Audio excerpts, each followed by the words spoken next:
सर्वप्रथम मी माझ्या पक्षाचे पक्षप्रमुख माननीय उद्धवजी ठाकरे साहेब यांचे आभार मानेन आणि त्यानंतर आमदार डॉक्टर राहुल पाटील साहेब यांचेसुद्धा मनापासून आभार मानेन की त्यांनी मी केलेल्या कामाची दखल घेऊन साहेबांनी मला या पदासाठी नियुक्त केलं। त्याही पुढे जाऊन की जे परभणी महानगरपालिकेचे आमचे शिवसेनेचे महापौर आहेत माननीय सय्यद इक्बाल साहेब, गटनेता दिलीपसिंग ठाकूर आणि त्याचबरोबर माजूलाला साहेब असतील, या सर्वांचे सुद्धा मी मनापासून आभार मानेन की या सर्वांनी आणि माझे जे काही सहकारी होते ज्यांनी मला सहकार्य या कालच्या प्रक्रियेमध्ये केले त्या सर्वच माझ्या सहकाऱ्यांचे सुद्धा मी मनापासून आभार मानेन। गटाची शिवसैनिक असलेले नंतर विरोध दर्शविला बराच गदारोळ झाला सभागृहात। अच्छा, गदारोळ झाला खरा, पण काय की काही जरी केलं तरी जो नियम आहे त्या नियमामध्ये ते बसणार नव्हतंच हे सगळ्यांनाच माहिती होतं। कारण ज्यावेळेस प्रक्रिया चालू होते आपण फॉर्म भरतो आणि विशेष सभेमध्ये तो प्रस्ताव ठेवला गेल्यानंतर प्रस्तावाचं वाचन दिलं की आणि माननीय महापौर साहेबांनी त्याला दुजोरा दिला की ते स्वीकृत सदस्य मान्य केले जातात सभागृहामधून आणि त्यासाठी पूर्ण सभागृहाची जी कोरम संख्या असते पूर्ण नगरसेवकांची तर ती 23 असावी लागते आणि ती 23 संख्या होती। त्यामुळं असं कोणत्या पक्षाचेच असावे असं त्यासाठी नसतं किंवा गटनेत्याने सुद्धा तिथं उपस्थित राहावं असंही त्यासाठी काही कोणता त्यामध्ये नियम नव्हता।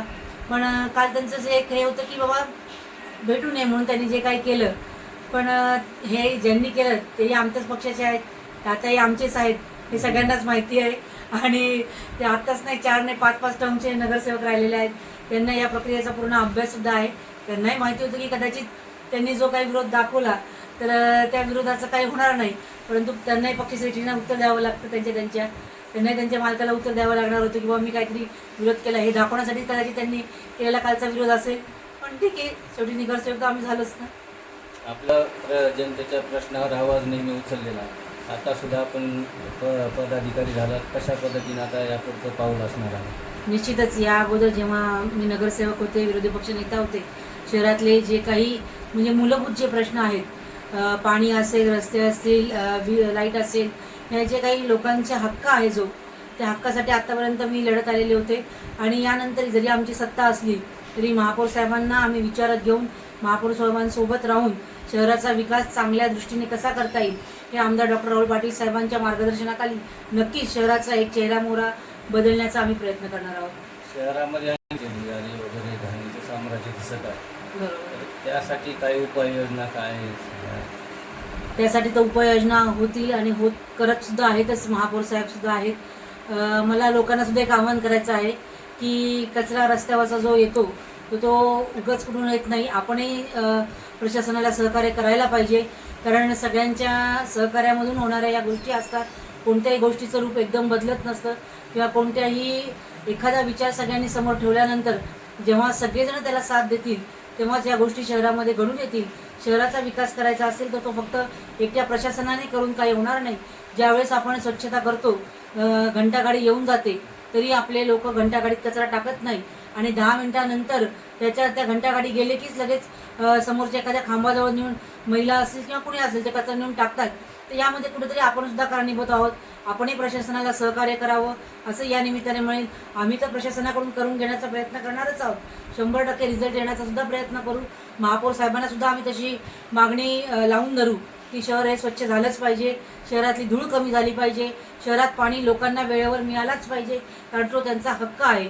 या सगळ्या गोष्टी आम्ही लावून धरणारच आहोत आणि निश्चित येणाऱ्या काही काळात, कारण कोणताही बदल घडायला थोडा वेळ द्यावा लागतो, कोणताही बदल एकदम घडत नसतो आणि निश्चितपणे येणाऱ्या काही काळामध्ये तो बदल पूर्ण शहराला आणि तुम्हाला सगळ्यांना दिसेलच।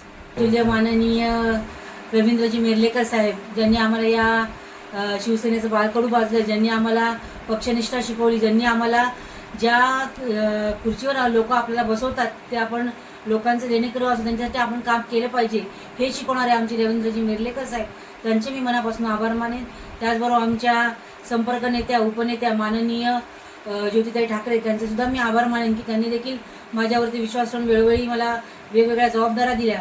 त्याही पुढे आमदार डॉक्टर राहुल पाटील साहेब यांचेसुद्धा मी खूप मनापासून आभार मानेन की साहेबांनी सुद्धा आमच्यावरती विश्वास ठेवला, आम्ही केलेल्या कामाचं त्यांनी दखल घेतली आणि त्यांनी सुद्धा आम्हाला ही जबाबदारी दिली निश्चित ही जबाबदारी सार्थकपणे पार पाडण्याचा मी प्रयत्न करेन. त्याचबरोबर मला सहकार्य ज्यांनी केलं ते सय्यद इक्बाल साहेब असतील, महापौर सय्यद इक्बाल साहेब, गटनेता माननीय दिलीपजी ठाकूर साहेब, माजूलाला साहेब असतील, त्याही बरोबर पुढे जाऊन जे सहकारी होते आमचे रणखांबे साहेब, रणखांबे भाऊ असतील, गुज्जर भाऊ असतील, तांबोळी भाऊ असतील, जे काही जे जेवढे सगळे आमचे सहकारी होते, राजापुरे भाऊ असतील, ज्यांनी मला सहकार्य, त्या सगळ्या सहकार्यांचे सुद्धा मी मनापासून आभार मानेन, सभागृहाचे आभार मानेन. त्याचबरोबर भगवानजी वाघमारे काँग्रेस ज्यांनी आमची युती त्यांच्यासोबत होती, त्यांनी देखील आम्हाला वेळेवर तिथं सहकार्य केलं.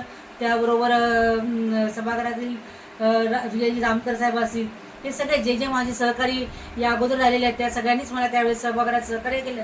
त्या सर्वांचे मी मनापासून आभार मानते.